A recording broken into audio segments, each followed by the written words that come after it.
नमस्कार मंडळी. सगळ्यांनी कोयते पाजळलं आणि वाडीतले पोरगे मेळान इलव महाच्या दिशेने. रस्त्याच्या बाजूची ही झाडी वाढली आहे ती तोडूसाठी. रस्त्याची पण बघा किती दुर्दशा झाली आहे. खैचोच मंत्र्याकडे लक्ष देत नाही. कणकवली पासून 10 किलोमीटर अंतरावर कळसुली सुद्रीवाडी असा रस्त्याच्या बाजूची झाडी तोडता तोडता हेका गावले कुड्याचे शेंगे.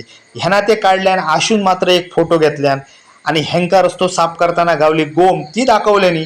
वाडीतल्या पोरग्यांनी सगळं कसं रस्तो बघा चकाचक करून टाकल्यानी. आशू पोस्टाकडे गेलो आणि पेप्सी कांद्यानी फरसाण घेऊन येलो. सगळ्यांना एक एक पेप्सी दिल्यान कारण हिमारत तसा लागत होता. माझो पण जीव अगदी थंडगार झालो. पुन्हा एकदा कामाक जोमान सुरुवात केलं. आडी काठी टाकलो रानावर शिद्यान दिल्यान ट्रॅक्टरन पाय आणि पेचून टाकल्यान. आता मात्र दुपारचे 12 वाजलेले. सगळ्यांच्या पोटात आग पडलेली. सगळ्यांनी मूठ फरसाण खाल्ल्यानी आणि पुन्हा काम केल्यानी आणि घरात गेले. तर मंडळी, ह्यो व्हिडिओ तुमका कसो वाटलो? आम्ही केलेला काम चांगला केलं का वाईट केलं ह्या नक्की कमेंट करून सांगा मंडळी. धन्यवाद.